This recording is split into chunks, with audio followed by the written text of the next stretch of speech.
แมงขนุนออกแล้วเด้อพี่น้องมีแมงขนุนแล้วเด้อฝนตกแมงขนุนออกแล้วจ้าตรงเนี้ยร้ายเลยเด้เริ่มร้ายแล้วเจออึ่งยางแล้วจ้านี่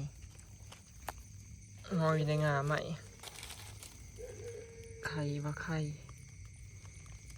มาอึ่งยางอีกแล้วนี่ยังมาก็เห็นมันเขม่าอยู่อึ่งยางพี่น้องส่วนลายฝนมาตกนี่อึ่งนี่ลายที่สามจ้าอึ่งยางอีกแล้วมันจะอยู่แบบนี้แหละพี่น้องอึ่งยางจึ๊บไปพี่น้องเดินทางออกละคือเก่าเมื่อนี้ออกหาอยู่หากินเนาะสบายดีเด้อพี่น้องสบายดีบัดสุขูทุกคนเนาะสบายดียามแรงพี่น้องยามค่ำๆเนาะคือเก่ากับทีมงานเฮาไปกับเด็กๆทีมมอนพันไส้คือเก่าทีมงานเฮาไปเมื่อวานนี่แหละมื้อนี้เป็นมื้อที่2เนาะหาเบิ่งว่าสิมานบ่พี่น้องยังกบยังอึ่งคือเก่าเนาะฝนตกอีกเด้วันเช้านี่ฝนตกเด้ก็เลยว่าพากันออกหาเงี้ยอีกเนาะไปกันหาคนหรอกนี่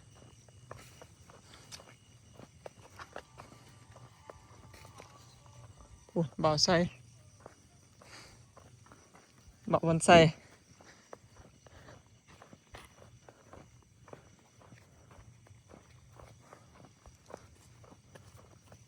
ถ้าเบิ่งว่าอึ่งเผาอึ่งยางสิหลายบ่พี่น้องเมื่อวานนี้เอาเบิดเลยทั้งเขียดทั้งกบได้ทั้งกบทั้งเขียดทั้งอึ่งยางอึ่งเผานี่ก็ฝนมันบ่ได้ตกขนาดไปเยี่ยงตอนฝนตกน่ะสิได้หลายอึ่งเผานี่พี่น้องคันว่าฝนบ่ตกแบบนี้นะอึ่งยางหลายเนาะเพราะอึ่งเผามันอยากห้องตอนฝนตกส่วนหลายไปกับบ่าวโซดาคนมานบ่าวโซดามานกบ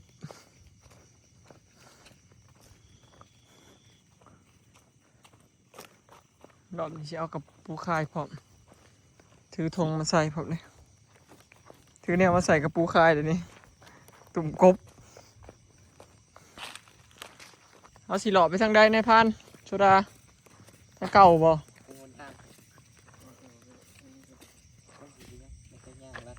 ไปไปทางนี้แหละเมื่อวานทักไปทางผีแล้ว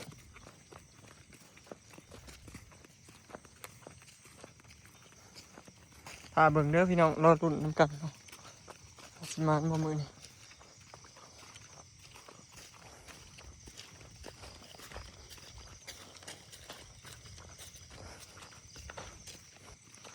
เขาไปเมื่อวานนี่ม่วนเด้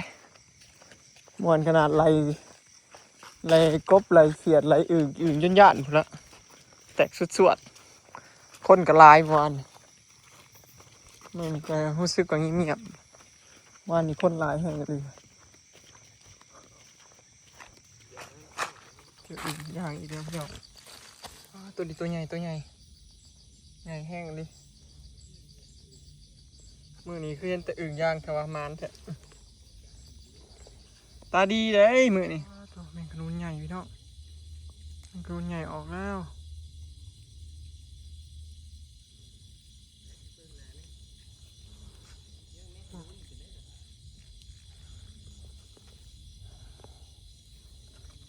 แมงขนุนใหญ่แมงขนุนใหญ่ออกแล้วครับกองว่าโอ้ยแมงขนุนใหญ่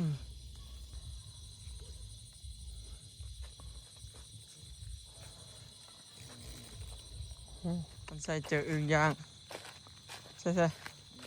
โอ้ตัวใหญ่ว่ะใหญ่เอาไว้ครับ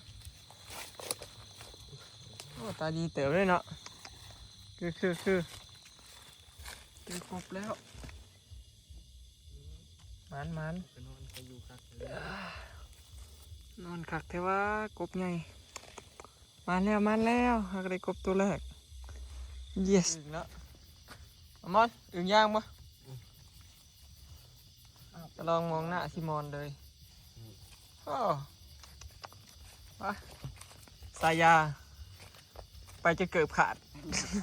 นี่เลยเกือบ มึงใช่ นี่เลย เดี๋ยวบอลเก่าเมื่อคืนที่เกิดมอทิมเลยนี่เกิดที่มอนทิมไว้เป็นหลักฐานต้องมาห้องอันนี้ใช้กับปูข้าเนี่ย กระโลแล้วคนด่าโย ใช้เห็นเยอะปูข้าอยู่เนาะอ่ะใส่เลยว่านี่เห็นหลายบ่ได้เอามือนี่ก็เลยเอามือ แม่นี่บ่เห็นเอา ทางลงมาห้องพี่น้องอยากได้กระปูไข่ก็เลยลงมาว่านี่หลายก็เป็นเอาเต็มของว่านี่พากันบ้าอื่นบ้าอื่นกับบ้าอันกบตัวขาบงูเห่าแน่นอนบอกไงตัวสำคัญผมระดับนี้ อย่าเข้าคุกอย่าเข้าคุก ปอดกุ๊บโป๊ดตัวใหญ่เนี่ยกุ๊บ โอ้ตัวคือโดนกัก โอ้โถเอาไหมเด้อโอ้โถใหญ่คักเลย คุกเขา อึ่งย่างอีกแล้วนี่โอ้มานอึ่งย่างอันนี้มือนี่มานแห้งอันนี้อึ่งย่างโอ้อึ่งเอาไหมอึ่งย่างลายฝนบ่ตก บุรีคือ อึ่งย่างอีกแล้วพี่น้องมันอึ๊บอึ่งย่างนี่ค่อยมานปานนั้นพี่น้องมือนี่เลาะมือแบบนี้เนาะ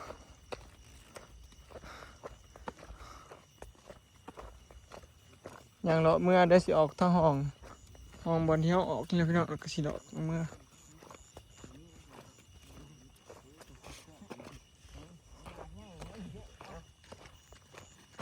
หลักหยาดผักม่วงก็หมักม่วงชุกบ่ฮะใช่ม่วงยัง คนชอบ โอ้ไปเอาอีกไปม่วงก้นสอดไปเสร็จแล้วเอาอีกไป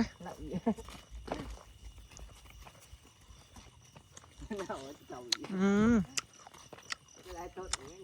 โง่หลักออกบ่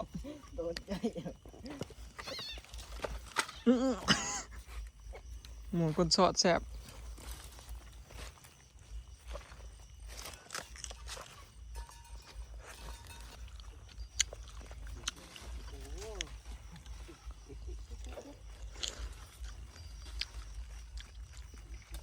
ก็สมัยเป็นตอนเด็กหน่อยพี่น้องหากินบักม่วงไปนี่แหละอ้าโถเฮ้ยบักม่วงสุกม่วงบ้านบอยเอิ้นบักม่วงปุ่มมันเนี่ยม่วงปุ่มบักม่วงแก้วกินสมก็แซ่บเลยมันบ่ค่อยสมปานใดโคตรหวานเลยพี่น้องหวานคักเลย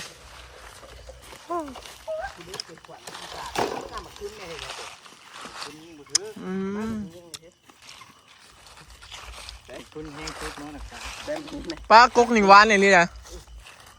แซ่บลิ้มมักม่วงแก้วมักม่วงปุ๊บ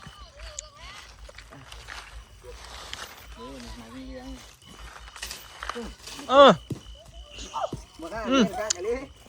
ตัวบนจองสิแม่นขนาดเท่ไหร่บักยังไงมันคือตัวกูมาก คอนมากูชี้ยึกปาดโถ ดิลายดูวะ ปาดซิมอนมาดโถปาดประมาณนั้นไหมโอ้ตัวบัง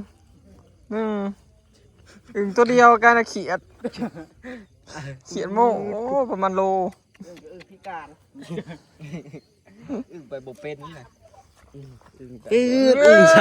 สามตัวอันนี้ของหมาฟันไซเหมือนของบักดาดู ได้เอานักของเล่นเนี่ยนะโอ้ยถูกอยู่ใครพาของมาได้จะว่าวันกบเต่าตัวเดียวจ้ะโอ้ตัว กบเถาตัวเดียวนี่ ได้นะเขียนโมกินโมตะโปใจของตัวเลยจอโมเต็ม มี ข แต่ อง เขียด เลย เด้อครับ เขียนด้วยนะมันคือออกได้วะอึ่งจิกโต อึ่งซอง เอ้ย ผู้คายก็มา โอ้ได้อึ่งสองโตเขียนโม ตำนี่ละมือ เดินของเฮา ลาย ป้ามองบักใหญ่นี่ ครบเต่าเด้ออยู่ ได้อึ่งจิกโตหาโตกบตัวหนึ่งแต่บ่หลายมือเนาะ ใช่ กระปูคาย4 โตกระโดนป้านกระปั่มเลย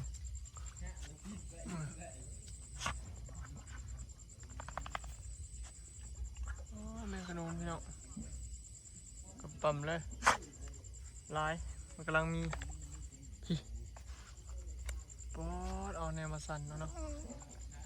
แต่ว่าในต้นคูณมันจะคมเด้อพี่น้องเราต้องเอาในกบมะขามในต้นคูณเงินบ่ได้ไปนำพี่น้องมือนี่ว่าใส่แคสโซใส่ให้อ้าวคือเดินเงินมึงแบบนี้เท่ปะเท่อ้าวเท่สอย อ้าวมีเงินคอเหลือมทอง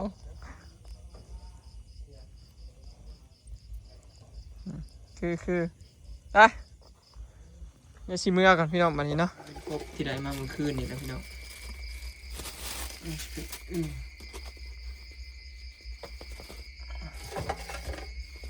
ก็งง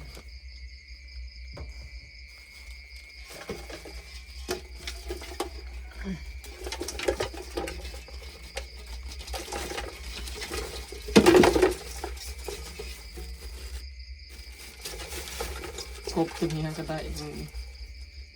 ได้อึ่งหาตัวได้อึ่ง6 ตัวพี่น้องนี่ได้6 ตัวเนาะคลิปนี้ก็สิขอเก็บภาพบรรยากาศซันนี้เด้อนะพี่น้องฝากคุณคลิปฝากเป็นกำลังใจในอยเด้อเนาะมื้อนี้บ่ค่อยมานปานใดไปแล้วสบายดี